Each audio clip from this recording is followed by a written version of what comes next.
help that blood to clot, you'd want it to be there first. And this is the way exercise should be done, because exercise is doing nothing more than adding a stress to a usually already out of balance body. So our company motto is that we build bodies from the inside out, not the outside in. You can see what's happening on the outside, and your body will react and will give you that outside look. But what's going on the inside, you don't realize until it's quite far down the road. I've had over 24 years now that I've been working at this, and I've been studying since I was in my teens. My father used to pick up different types of herbs when I was a small boy, and we'd go out to the field to get the cows in the morning, and he'd have me carrying these bushes upside down, and I'd be asking, Dad, why am I carrying these weeds? And he'd be telling me that this bush could do so-and-so. And when the cows would get sick or the calves would get sick, he'd make these potions and teas and different feeds, and the cows would always get better. And it really interested me how this could happen. And so I took a strong interest in this, and when I was a small boy, I had a lot of cravings that went on with my body. And I'd have these strange cravings for food, and I used to wonder, what causes this? And I started realizing that there must be something missing, that my body was speaking to me like this. Unfortunately, most people today, what they think their body needs is usually far from the truth. We've been given a lot of information, a lot of it's very segmented. And what I'm going to share with you tonight is not theory. What I'm going to share with you tonight is what I've applied for over 24 years. I've been studying this since, like I said, for almost 30 years now. I'm going to be 48 this May. And since I first got out of the Marine Corps when I was 21, I've been working indirectly in this field, and as of 25, I've been working straight through, only in human performance. I was very fortunate to work at the Nautilus Center when the Miami Dolphins were world champions. I got to be the trainer with one of the people who was there when they trained the Miami Dolphins. I was very fortunate enough to be taken in by people who have been very well known in the world of nutrition. So a lot of the information that I'm going to share here tonight is not just my own. I've been fortunate enough to gather this information from a lot of people. Dr. Sheldon Deal here in town is a top naturopath. Arthur Jones at the Nautilus Center, and many, many other people. A lot of people say to me, well, Bert, you know, you're kind of a researcher, aren't you? And I said, well, a plagiarist, I guess, is the person who steals the work of one man, but a researcher is one who steals the work of many. So I guess I'm a researcher. And what I do on the average, to give you a quick rundown, I've had the very fortunate association with many professional athletes. Tom Waddell, who was second to Willie Hernandez in the '84 Cy Young. I did the rehab on his arm and gained him 3 miles an hour pitching speed. I did Terry Francona's knees both times within less than 1% difference in 5 weeks. He didn't even need a brace when he went back. I helped Larry Demick make the mix. And it goes on and on and on. My partner who's out in the hallway, Jack Cassini, met me on the U of A wrestling team in 1978-79 when we moved that team 20 national rankings in 2.5 months.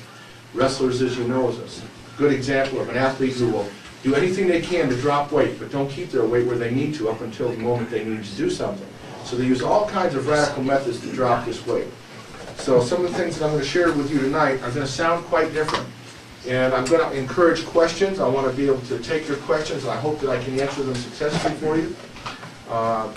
An example of what works and what doesn't work, there was a great racehorse named Farlap, for example. And when you look to get results from fitness, this is what this example is going to lead into.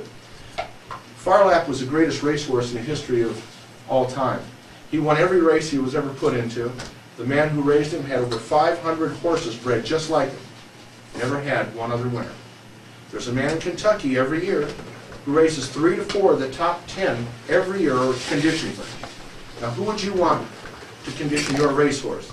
The man who has 3 or 4 of the top 10 every year, or the guy who had the greatest singular racehorse? Obviously that greatest singular racehorse was a genetic freak. But the other man is doing something that is potentially much stronger and much more correct, because he has that results with different types of breedings and a smattering of horses every year. And when you look for fitness, you don't want to care what person's necessarily what their certifications are or where they've been to school.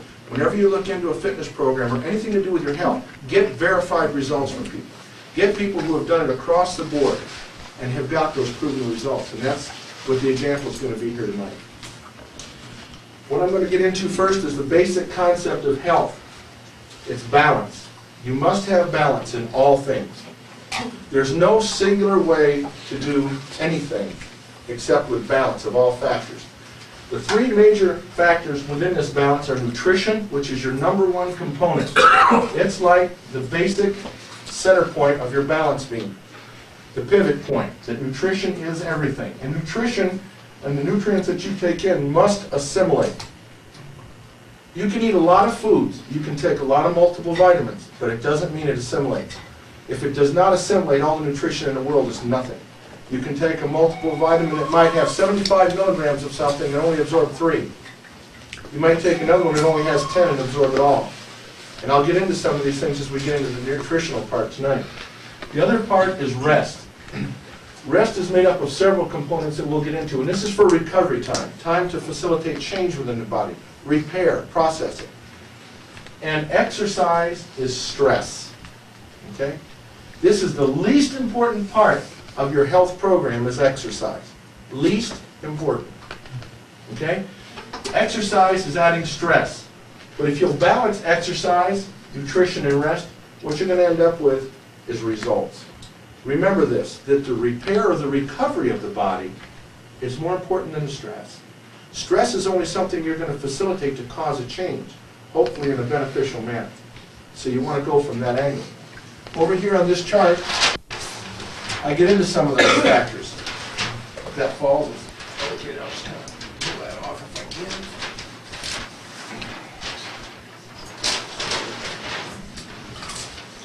can. Okay.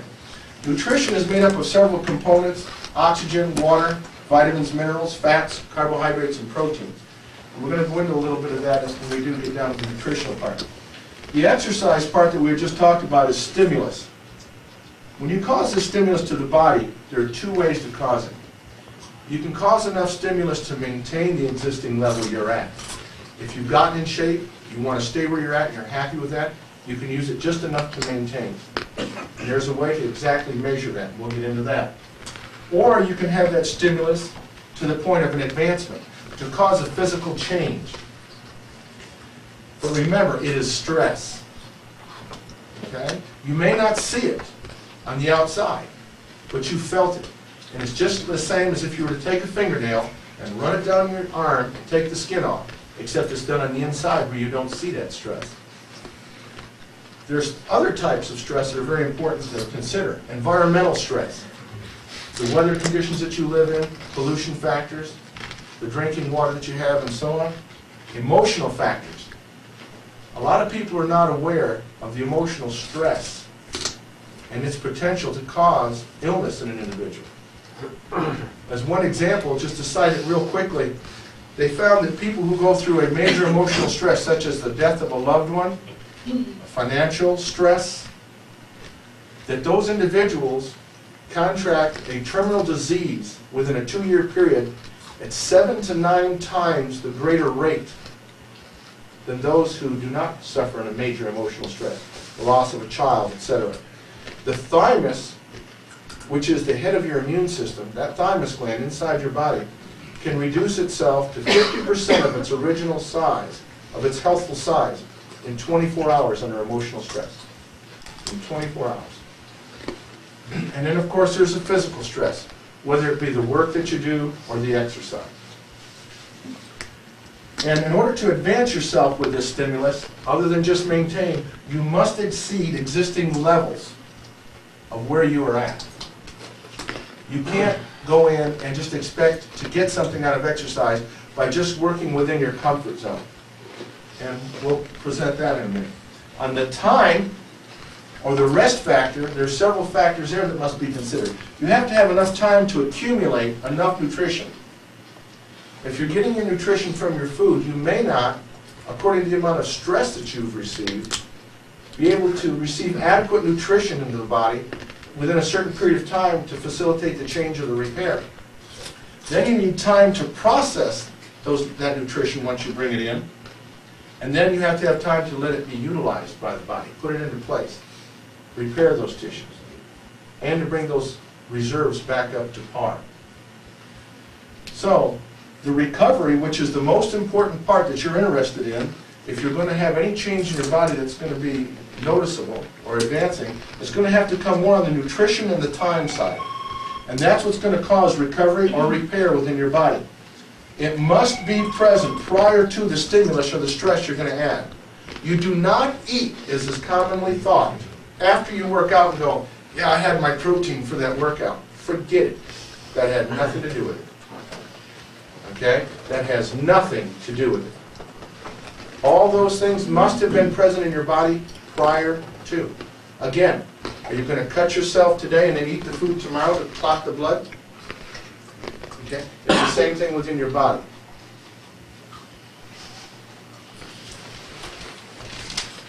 So Kenny, it's all over, even though you ran today? I'm done. Too bad, Dave.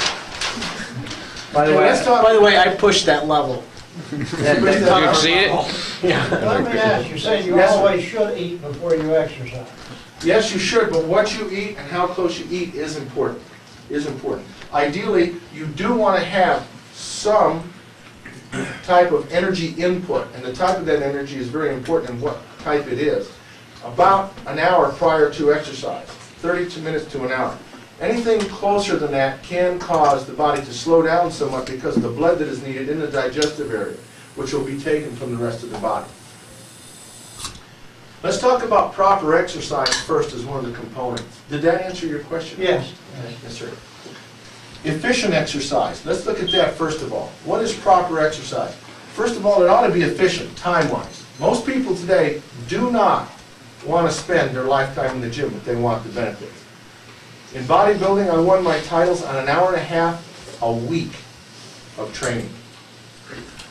An hour and a half a week is all that's needed. Literally, a person cannot stand more than that type of intense exercise. There's several people here that can verify that. Okay? Literally, I've taken professional athletes in 7.5 minutes that have come off the NFL playing fields, and literally they're just in a heap. And properly, 5 exercises, 1 set each, 7.5 minutes, on the floor, unable to walk.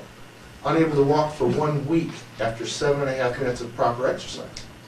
Not that that's beneficial, but it sure did get their attention. We establish who's in charge. It's like this, you know. I used to have a pretty big ego, and someone taught me the same way, and it sure got my attention.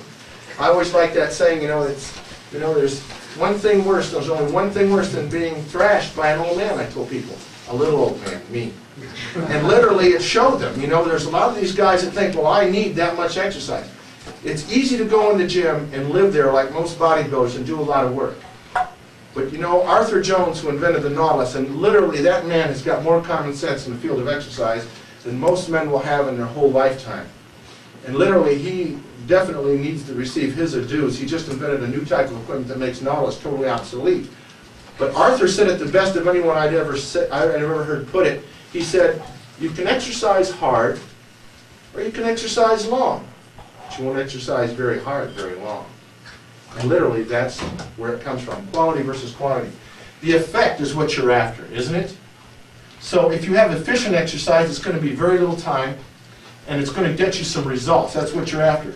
And there's 3 factors to knowing that you can get this. And I get into several factors about this. It's resistance exercise is going to be your most effective type. That is weight training, some type of pneumatic pressure, some type of resistance that's going to allow you to fail within certain factors. And those factors are this, to make it progressive. It must be progressive. And the first one should be that if you can do between 8 or actually 6 and sometimes as low as 4, depending on how advanced you are, 4 repetitions, if you were doing curls, 4 repetitions and 12 repetitions, and the max should be about 16. Otherwise, you're going to fail because of too much oxygen or too little oxygen in the muscle, or too little or too much energy or blood flow. So 4 to 12 repetitions, you should reach a point where you cannot perform another repetition in good form. Those repetitions should take between 40 and 70 seconds to complete. That's about 6 seconds a rep on the average. And those reps should be done to a point of failure until you cannot do another repetition in good form. Think about this. If I go into the gym and I do 10 repetitions and I set it down, walk around, come back, 10 repetitions and set it down, why should my body change? I'm working within my capability, my existing state of capability. There's no reason for my body to change. But if let's say that we're doing 10 repetitions so we can do some simple math. 10 repetitions, and I fail near the 10th, but not quite. So I push that 11th rep, and I fail. I've called something called stimulus response to happen. Stimulus to a point of response. Now the body must respond chemically by making this even more efficient, causing a change, muscle buildup. Okay, so that 11th rep caused me 100% in gains because the 10th one would have caused nothing. But here's a neat factor. If you can learn to push that 12th rep, you get a 200% gain. Well, you mean 200 because of the 11th and 12th? No, it doubles. It's 200% on the 12th rep, 100% on the 11th rep, you got 300%. The 13th rep will cause you a 400% gain. And so that's where the repetition will come in. You go, wait, can I be hurt? No.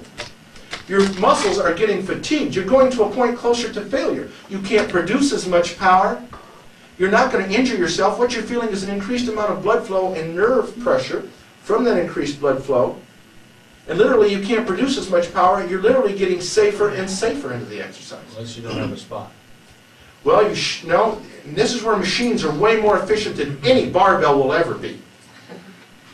Because it's intensity that causes the muscle to get stronger and working outside that capability. Now, can you be more intense with a machine or with a barbell? Obviously with a machine.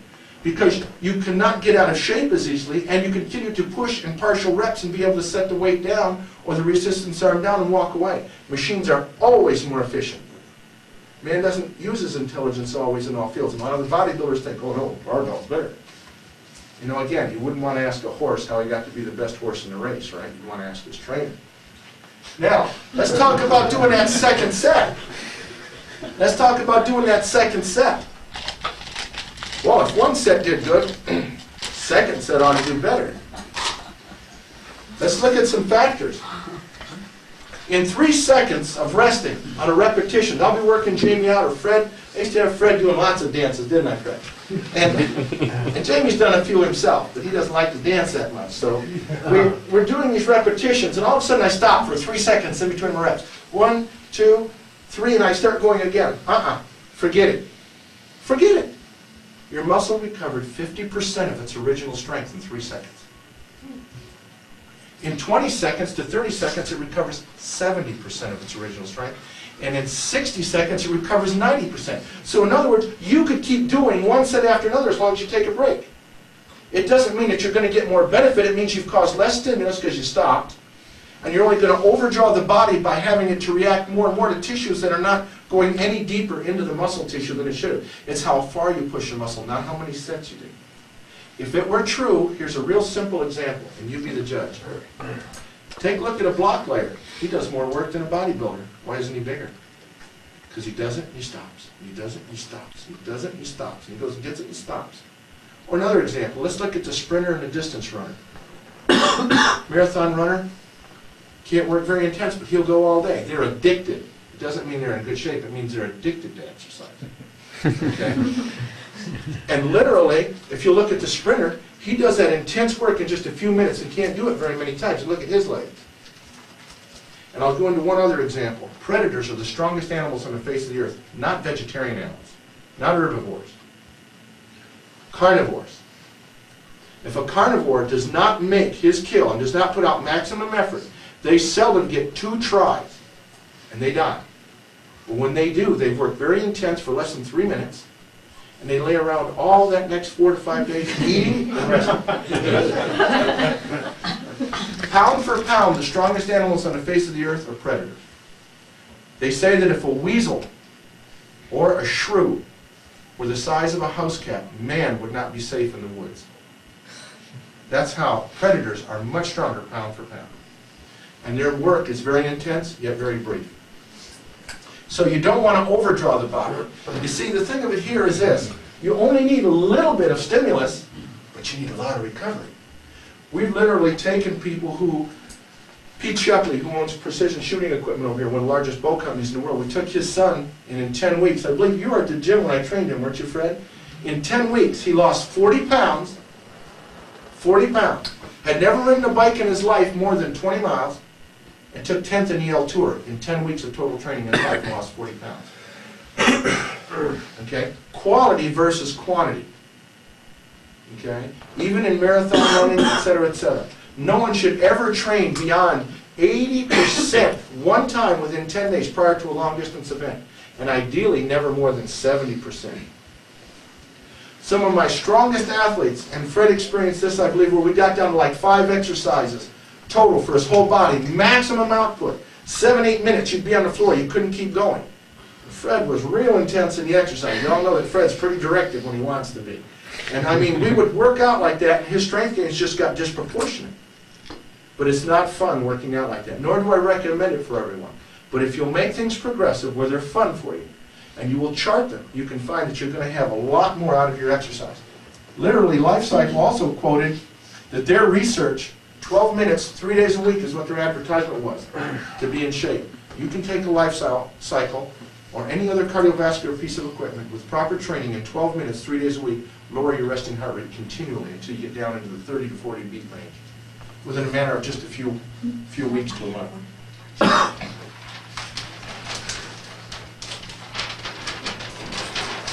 Okay, let's take a look at the intensity factor. I call this my IQ quotient.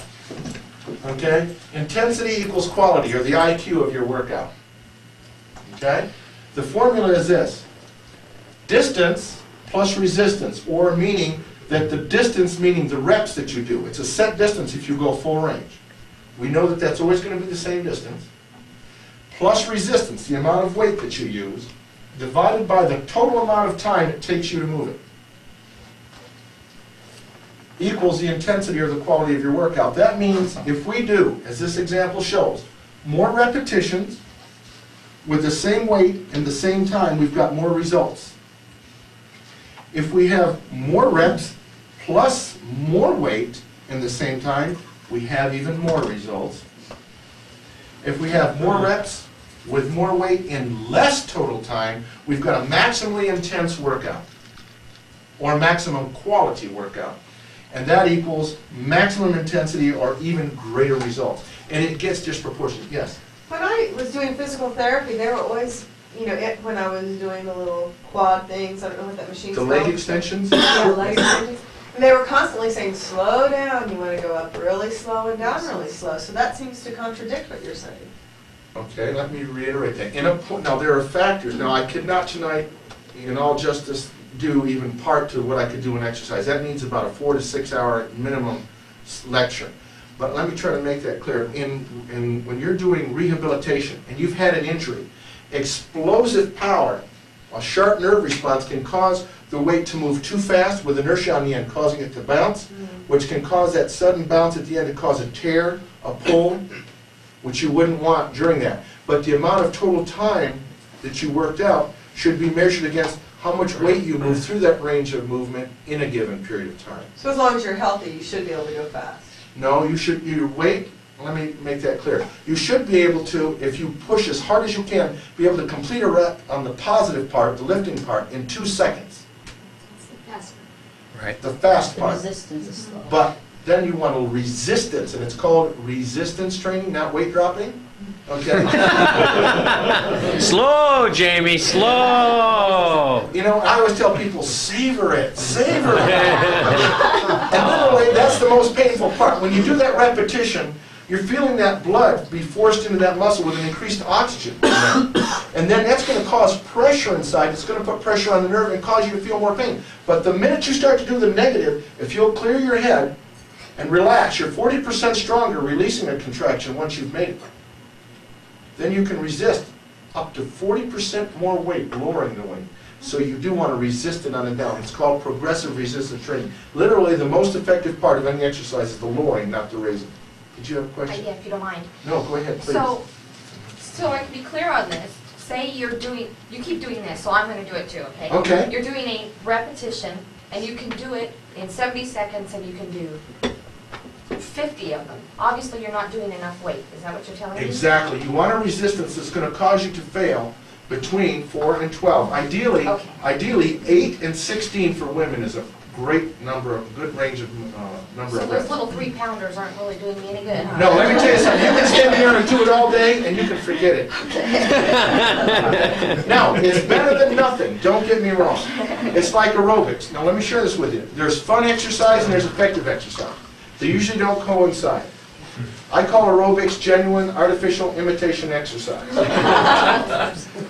Okay? But let me tell you something. It's like I tell most people, they ego size, they don't exercise. Okay?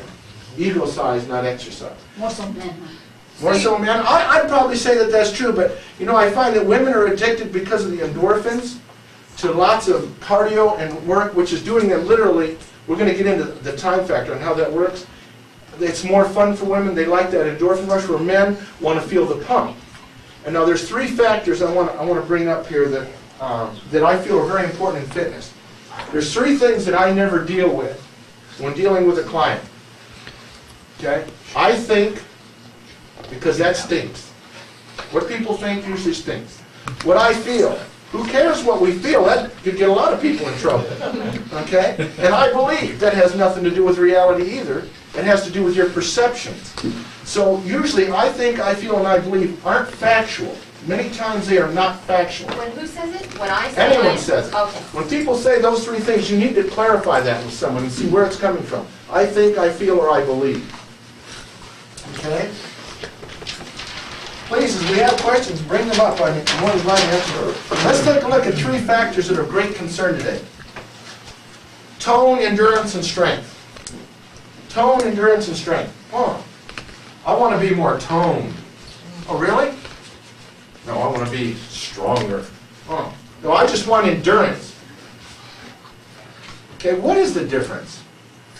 The word tone, or tonus, relates to the existing state of a muscle and its ability to contract. The harder a muscle can contract, the more tonus it has. Okay? That means the stronger the muscle is, the more tone it has. Most people think that means you look lean, trim, and fit. Does not have anything to do with it. That has to do with the leanness of your body. Endurance. Endurance. What does that got to do? Well, we're going to show you in a few minutes that endurance is the same as your strength. There's no difference. Okay? There is no difference. And we're going to get into that in just a minute. But first I want to cover one other point. Genetics. You only compare you to you. Nobody is genetically the same. I don't care if you're a twin. If you've lived more than 48 hours, you're different. Okay? You're going to have a different mental intensity. You're going to eat differently. You're going to assimilate foods differently. You're going to have different stresses emotionally. Your bodies are different. You never compare anyone with you. Okay? You only compare you to you. That's the only fair way to work with anything. Obviously, I don't care how hard I train, I'm never going to be a basketball player. Okay? Unless it's in a midget league. All right? I mean, that's the reality of it, okay? On the other hand, you know, at my body weight, I'm not going to be much of an exercise jockey either, unless it's for Clydesdales. Okay? You know, so the thing with this is that you've got to take into consideration your genetics. You can't work against genetics. If you don't like what you were born with, take it up with mom and dad, not the guy that's training you. Okay? It has nothing to do with it. Okay? Can I ask a question? And Yes, sir. This may be the wrong time for this, just tell me, but you keep talking about weights. How about push-ups, sit-ups, and things like and that type of thing? We'll get into that. See, they're good, provided you can get enough resistance to fail within that period of time. Yes. Yes, that will work. Technique that you use to do it. The best one is that most people may need to practice is push-aways. Push-aways. Push away from the table. Okay? That's the one most people need.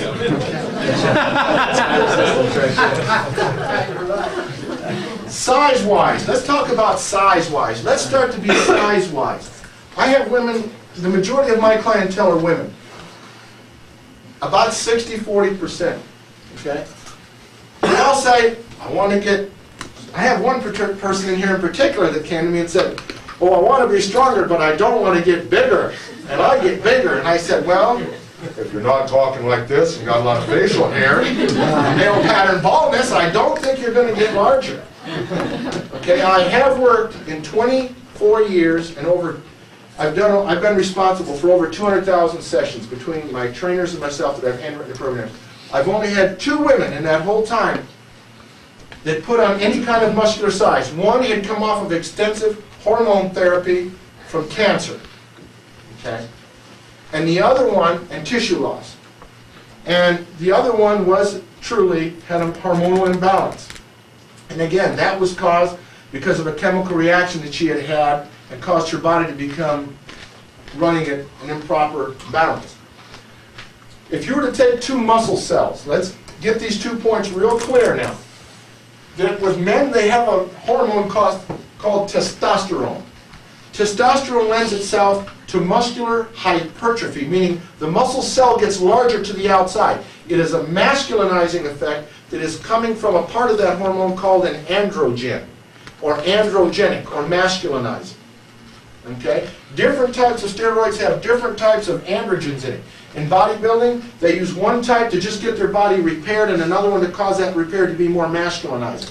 That's where the stacking of steroids come.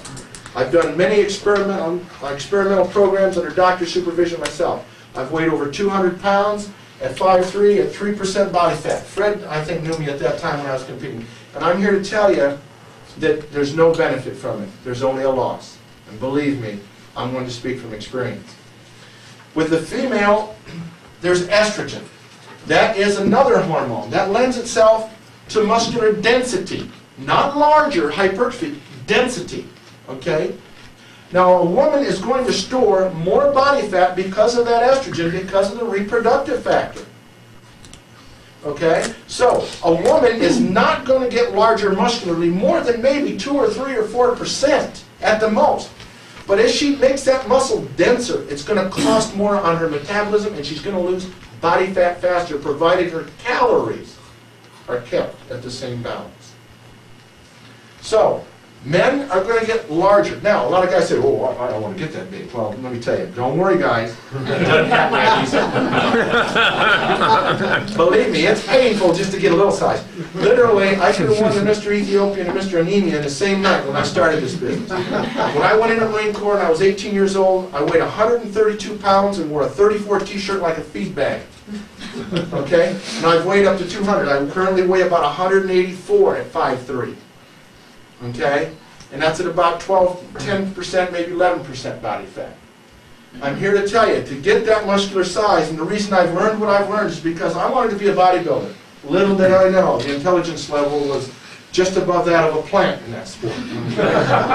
But the ego level is very high, okay? Yeah, if most bodybuilders' IQs were 2.10, they'd be plants. And then that's the truth. I can tell you I was there. I tried to evolve fast and get out of that one. And the thing that you need to know is that you're going to get just certain size and that's it. And again, if you don't like that, take it up with mom and dad. There's 2 types of muscular tissue in all human beings. There's glycolytic tissue that lends itself to power. Okay? And then there's oxidative tissue that lends itself to endurance, or more endurance type work. A person who has more oxidative tissue is never going to have the muscular mass that another man has, that has more glycolytic tissue. And a glycolytic person is going to be able to train farther toward endurance and do better at it than the person who has more glycolytic is going to be able to cross-train back to the power. So again, genetics. You're going to have to take it up with mom and dad, not your trainer. Okay, provided he's doing things right. There's some other factors that lend themselves to that. The leverage factor. If you have a certain leverage factor in your muscle, and your muscles are very efficient the way the leverage is set up, you're not going to need as much size or as much strength to move something. Literally, I had a very efficient leverage factor, and I had a very efficient tissue type. So therefore, I had to be disproportionately strong to be even the size of the average competitor. And to literally be a light heavyweight, which was almost unheard of at 5'6" and under, I had to be using weights that were world-class record weights for repetitions to beat out my competitors. So what I did was I wanted to know those factors, and this was my hobby, and this is how I came into this. So this is how I've learned a lot of this. It's literally through experience. Okay, so we know now that women are not going to get large muscularly. Okay, unless they're using male hormones. And all, let me make this real clear. Or unless their calorie intake Unless their increases. calorie content is off, right, and we'll get into that. Then they'll be adding, if they start working out and they don't check their calorie count, or if they eat without proper timing, which we'll get into, you'll appear to be getting bigger, but what you're adding is fat over a muscle that's getting harder. It'll be smoother fat, but it's still going to be fat, and you'll think you're getting larger, but you're not. Will it go away? Will it go away? You can always get fat to go away. Let me share something with you. Once you put a fat cell on your body, it's there forever. That fat cell will always refill at a faster rate. Like we'll start crying. So let's look at the strength versus the endurance factor. Let's see how that works. How can strength and endurance be the same thing? Okay? Let's talk about Johnny Hopeful. Okay? Johnny Hopeful, he wants to get stronger. So in May, he's bench pressing 200 pounds for 1 repetition, nice and clean. Okay? In September, he's progressed right along and he's up to 300 pounds for a bench press. Now we've got Johnny Hopeful at 2 levels, a 200-pound maximum bench press and a 300-pound maximum bench press. So let's give him 100 pounds. When could he do more repetitions with 100 pounds? When he had a 200-pound maximum or a 300-pound maximum? Obviously, when he had a 300-pound maximum. 100 pounds is only 1/3 of 300, where it's half of 200. So his strength equals his endurance. It's the same thing when your heart is beats with less beats per minute resting. That means that your heart is more efficient and it can pump the blood the same distance with less beats than it could when you weren't in shape. That's why runners who get in better and better shape have a lower resting heart rate. One of the easiest ways to see if your exercise is any good at all is to constantly, in the morning, before you get out of bed, without eating or doing anything, just lay down, check your resting heart rate several times. And after you've done a proper workout that's caused a stimulus to your body, your heart rate will be elevated the next day. Why? Because your body's had a stress. Did you ever notice when you go to the doctor, the first thing they want to know is your pulse up? That says you're sick. Whenever there's trauma to the body, your heart rate will be higher. And you shouldn't exercise hard again until your heart rate has come back to where it was when you started and been there for at least 2 days. Why? Because if you go immediately upon return, that means that the body's healed, but it doesn't mean that you've given enough time to build reserves. So this is one of the ways you can monitor your progress. So remember, strength is endurance on an individual basis. If I take this gentleman here and he can do a 200-pound leg press today for 10 reps, and in 2 months he can do 400 pounds, obviously when I give him 100 pounds, he's going to do a lot more reps when he can do a 400-pound than he can do a 200-pound. So your strength is your endurance, and your strength is your endurance, and so on and so on. And never compare yourself with someone else. Always look to your own progress. See, Scott starts off at 400. Okay, so let's take a look. Let's do a little bit of a recap now. Just go back over the exercise a second. Stimulus. To cause it, 1 set is enough. Properly pushed. Total body can be covered in less than 12 exercises. That means in about 70 seconds an exercise, you can be done in 15 minutes. Imagine if you used a fresh muscle group, 1 set after another, 1 exercise after another. Your heart rate's going to come up.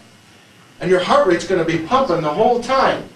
Now, if you've done that resistance training there, you don't need any more cardio. And if you do want to burn fat, you're already in a mode where your heart rate's been working hard enough and long enough to start burning fat efficiently, and you'll pump all the lactic acid and byproducts out of your body, as opposed to going in and working all that time and barely getting up to a fat burning mode and go, well, that's my cardio, now I think I'll go work on my weights and I'm pre-exhausted. Much more efficient the other way. Okay? I'm sorry, which is more efficient? To To lift do your- first, then cardio? Always, always, always. Yes, you want to pump all that lactic acid and those byproducts out of your body after you've caused oxidizing of materials by causing stress. So many people warm up by doing a cardio. Absolutely, absolutely, totally false. Just as another point, let me share this with you. Do you know that you become more flexible from proper resistance training? You do? More flexible. You mean then from stretching? Oh, let me tell you, you never want to do intense stretching before an athletic event or a workout. They've now said, which I've told Fred years ago, wouldn't let him work out, wouldn't let him stretch, Jack. They found that by stretching before an exercise and then you contract the muscle, you might have little minute tears that you don't realize are there, and it causes more muscle injuries than not stretching. See, if you're doing proper resistance training, and it is full range movements, the resistance will pull you into an increased range of movement that you cannot get just by stretching yourself. In the first few reps And the first few reps should always be done to a full stretch, is the warm-up. is your warm-up, because it's light enough that you can do 8 repetitions at least. So you never need a warm-up. Your warm-up are your first few repetitions.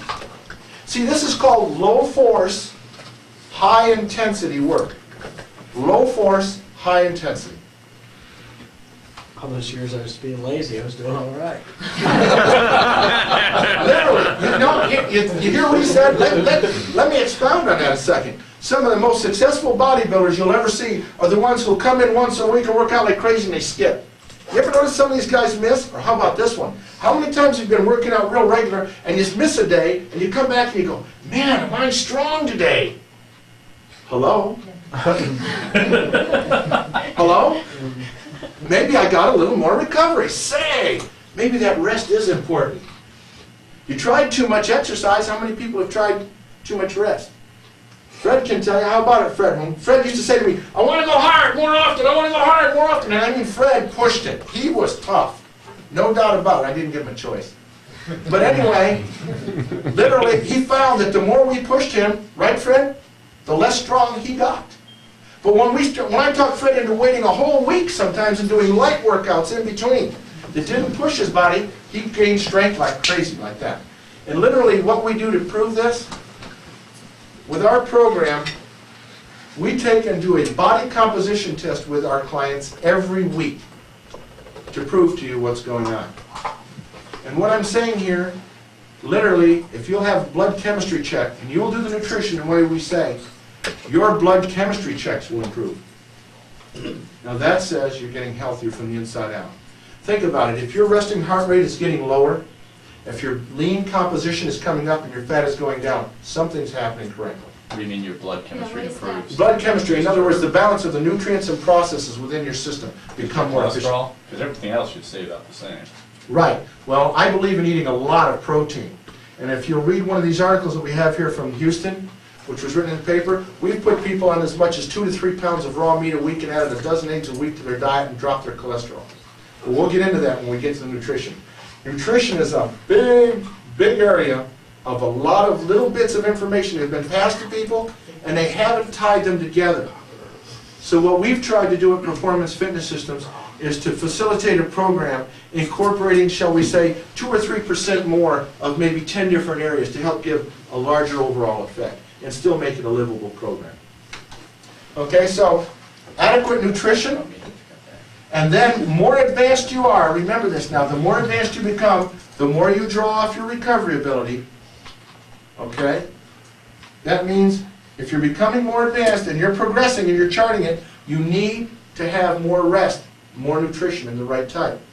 You want to ego-size or exercise.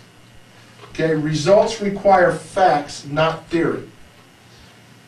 I have a lot of young men, women that have come to me asking me to work with me that have had their degrees in exercise physiology and nutrition. And I have to say to them, no. But I understand all the theory. I said, you know, I appreciate your discipline, but I can't unlearn for most people what they have been taught. Literally, application and theory are 2 different entire sciences. You know, when you start to do something in practice, a lot of times there's a lot of truths and self-evident things that will come forth that won't always be taught in a theory. And a theory can be applied in a lot of different ways and still be right or wrong. So we try to give the right application. Okay, that's the important part, is the application of that theory, not just the theory itself. Okay, so let's look at the big question. Here's the one that most people are concerned with.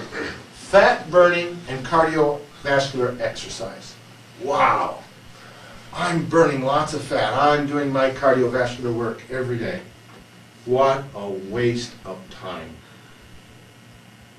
Now, if you like exercise, don't get me wrong, that's fine.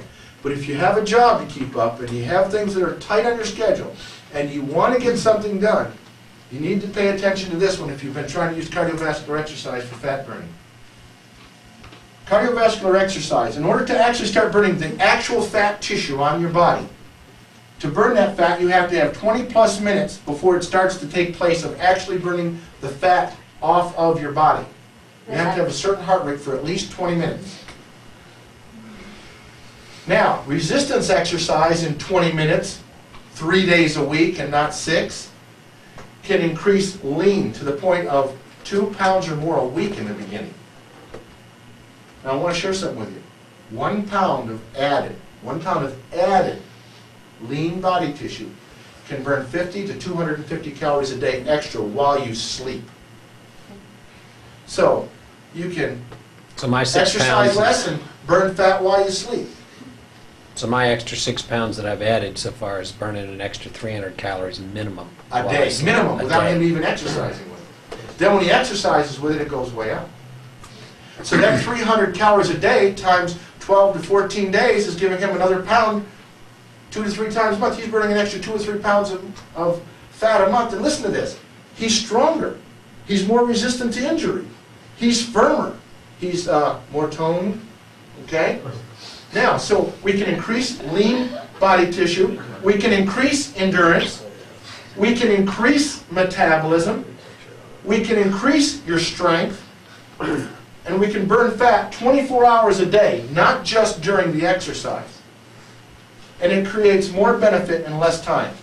So you can, 20 minutes of resistance training, if you make it progressive, it can be fun. Look for those little goals. And in 20 minutes, 3 days a week, less than 1% of your weekly time, you can literally burn more fat, get cardiovascularly more efficient, and be stronger and have more endurance and more resistant to injury. Cardio exercise should always be performed after resistance exercise if it's needed at all.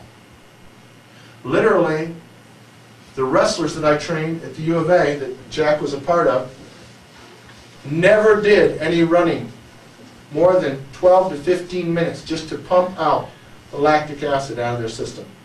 They got it during their routine of exercise. We got that heart rate up, and we kept it up with new exercises and other exercises.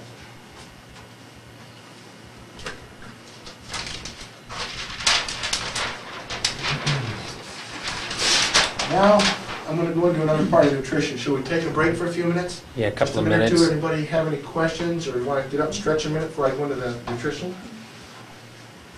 Any questions?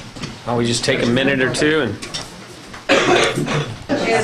okay, Eric's brother does. here we go. Okay. Now I'm going to get into the nutritional part. Setting the curve. There's a lot of misconceptions about gaining and losing weight. First of all, I want to make real clear that fat is only one consideration. It is not the main consideration. Nor is it total calorie count.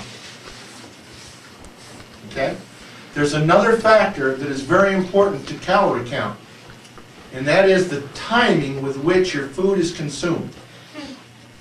And I'm going to get into explaining that here in a few minutes. What I'm going to talk about right now is the priorities of food utilization within the body.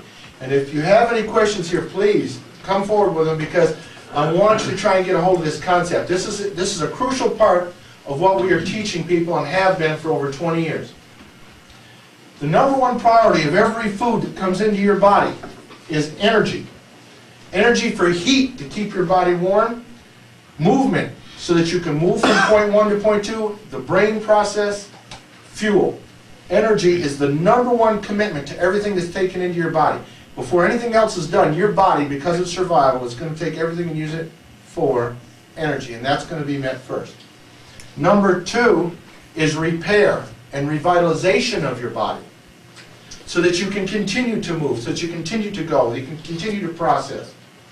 And number 3 is that one we don't like, storage. You know, that extra little bit in the back seat of the car, okay? That extra fuel tank we don't like, okay? Where our bodies tend to put it. And I want to get into what causes these things and how they work and how they're affected by different factors. First of all, let's look at carbohydrate foods. Carbohydrate foods are energy supplies. They supply energy supplies are very quickly from carbohydrates. Carbohydrates will cause fluctuations in your blood sugar level faster than other foods. They're easier to digest and your body's prioritized toward them. Then there are fats. Fats are concentrated energy foods. They're a concentrated type of carbohydrate, more or less. And then there are proteins. And proteins are for repair and recovery. Now, here's a dual-purpose food. Everybody says, yeah, but complete proteins can cause repair and energy, but carbohydrates are incomplete proteins and I can combine them. Let me share with you about combining incomplete proteins. Listen to that word, incomplete proteins. That means that these proteins are not complete to cause repair, that they must be combined with another food, but you're going to get those foods with a certain amount of energy supply, and what's the number one priority of the body? Energy. So those incomplete proteins from energy foods are prioritized first for energy and second for repair. And if you're not combining them exactly correct at exactly the right time, little or no repair happens, but guess what? You get all that energy, whether you need it or not. And a lot of it goes right to storage. Now, grains, seeds, and starches are energy and partial repair. They are incomplete proteins. I want you to look at what the body's made up of. Let's let the body talk to us. Let's not dictate to our body what we're going to be. Let our body dictate to us what it needs. The body is made up of at least 55% water. Water is the number one component making up more of the human body than anything else. Your body needs a minimum of 3 quarts of water a day just for these processes: elimination, respiration, and sweat. Just those 3 things, you go through 3 quarts. The average human being needs to drink 4 to 6 quarts of water a day, minimum, for health. Minimum. Okay? Do you know that you can absorb up to 2 pints of water into your body in a bath? That's how your body will try to survive. Next, the body is made of more protein than anything else. And I'm not talking about incomplete protein. I'm talking about complete protein. What is your hair made out of? Protein. What is your skin made out of? Protein. What are your eyes and organs made out of? Protein. What about your muscles? Protein. What about your blood? It is protein. Now, are you going to use an incomplete product to repair that? I mean, please, let's take a look at this in common sense. So many people say, I'm going to be a vegetarian. Well, you know, I got to tell you, there are people in this world who will do quite well on a vegetarian diet. They are genetic freaks. Man is an omnivore. He's not an herbivore, and he's not a carnivore. And I want to bring out one point. There's a group of people on the face of this planet that live on an 8-month-a-year diet of solid protein, and their blood is so thin that when they get cut, they almost bleed to death. They're called Eskimos and Inuits. Why is it they eat all this protein with all this fat and they almost bleed to death? Because they're using the right types of oils into their body to keep their blood thin. And there are fats that you can use to keep your blood thin. We have a fella, again, one of Pete Shepley's sons had 2 open heart surgeries before he was 21 years old because of his diet and the stress he was going through as a child. He was on Coumadin, which is nothing more than a blood thinner that is rat poison. It is exactly the same chemical component used in rat poison to cause rats to die by bleeding through every orifice in their body when they eat it. I said to him, you know, would you like to try something different? He goes, please, help me. He says, I've got to do something. I don't want to take those chemicals. See, with every chemical, you get this really neat thing called a side effect. It's just a tag-along. So what we did was we increased his vitamin E to almost 3,000 units a day, increased his fish oils, and we increased his olive oils and his unsaturated fatty acids to the point that his blood got so thin, they told him to stop changing his diet. And he said, no, this is what I'm eating. And they said, no, that doesn't do that. Literally, it can cause that kind of a change in your body. Then your body's made out of 15% fat on the average, we hope, or less. Then look at this point. You're 5% minerals, 2% carbohydrate, and 1% vitamins. I've got over 5 times the amount of minerals in my body than I have vitamins. Should I take a vitamin mineral supplement or should I take a mineral vitamin supplement? Hello? Pretty obvious, isn't it? Oh, and I'm going to use carbohydrates to supply my body with everything it needs because it's only 2% carbohydrate and it's 20% protein. Hello? I mean, you know, people say to me, Bert, why is it that these people get blood chemistry changes on your program? They all get healthier. Dr. Mitch Parker here in town is the head of endocrinology at TMC and a teaching physician, and he can tell you that his people got increased blood chemistry checks. We got their blood sugar levels under control. They went off of medications they've been on for most of their life, and we did it by feeding those diabetics certain types of honey and putting them on higher protein diets and more types of roughage and change these things around because we allowed the body to dictate. We didn't dictate to the body. An example, if you wanted to grow a philodendron, you'd go, okay, let's say I want to go into the philodendron business and I want to have the best philodendrons in the world. So I'm going to go out and I'm going to find out what kind of soil I need for a philodendron. How much acid pH do I need, first of all, to break things down? And then how much silt, how much loam, how much moss, how much moisture, what's the temperature? Oh, here's another one. How much sunlight? Well, watch this one. How about barometric pressure? And how about wind? Because if I don't give it enough wind or exercise or stimulus, it'll just shoot up and fall over. So if I get all those components down, I can grow philodendrons all day long, right? I can have the best philodendron business in existence. I do it with human beings. I grow humans, human performance. That's why we get the results we do. Nothing that I do. I let the body dictate. If you let the body dictate, it will tell you what it needs. If you look at the components and what it's made out of, your common sense will take over. When does that brown bear deal come in? I don't know when that comes in. Thank you, Jamie. Here, let's take a look at an example, self-evident truth. In Alaska, there's several types of bears. We're not going to talk about the black bear. We're going to talk about those 2 brown ones. There's the Alaskan Kodiak brown bear that lives to be 14 feet high and weigh as high as 1,400 pounds. That's a big bear. He's as tall as I am at the shoulder. Can cover 50 feet a second. Now there's this other brown bear that lives there called a grizzly bear. He gets exactly to the half the size of the brown bear. He's 7 foot high and weighs 700 pounds. Now guess what? You never find these 2 together.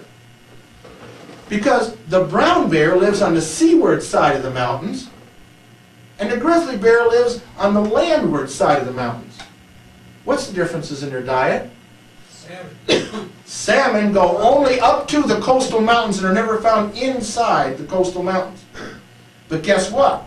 The brown bear gets protein too, but not as much, and he has to go around eating those vegetables all the time and really grubbing for things. Now, there's a difference in protein in a diet, right there. I want to tell you the neat point. They're exactly the same biological species. I've done this with dogs. I've taken dogs from people, and we've split up litters 3 and 4 different ways. Hold on one second. You said that the brown bear, which is on the seaside, And the grizzly bear, which is on the landward side, are exactly the same biological species. Practically, they're both grizzly bears. Brown bear, they call it brown bear. They call it a brown bear because it's just to give it another denomination. Right. Now, here's another neat point. We've taken dogs and spread them between 3 people and fed them different foods. I fed all my dogs raw food. They fed all their dogs cooked food. I always wondered why people cook their dogs' meat and their bones. I mean, did you ever go out in the wild and see a coyote out there behind the bush cooking up that? You know what I mean? I never have seen that in all the years I've been hunting. I've been looking for those guys everywhere. Come on, I know they're going to have a campfire around here somewhere. I wonder if in this area. I mean, please, okay? It's like, hello? I don't get it. You know, in God's green earth, have you ever seen a wild animal run another animal down and kill it to drink its milk? We're going to get into that one, too. I don't think so. You know, it's really a unique thing. Have you ever seen an animal after the age of puberty continue to drink milk? Yes, no. No, I haven't done that either. We'll get into that. Let me ask another question right here. Yes, sir. All my life, I've never drank milk, I never cared for it. And all of a sudden, in the last 3 months, every night almost, I've wanted a glass of milk. I've just craved it. Well, if you've got a craving, it says that there's an out of balance factor in your nutrition. And we'll get into that. And it might be calcium, and it might not be. It might be the simple sugar that's in milk. But we'll get into that. I got a neat experiment coming. Just hold off on that. Yeah, because Yes. I crave chocolate. Well, yeah. Hello.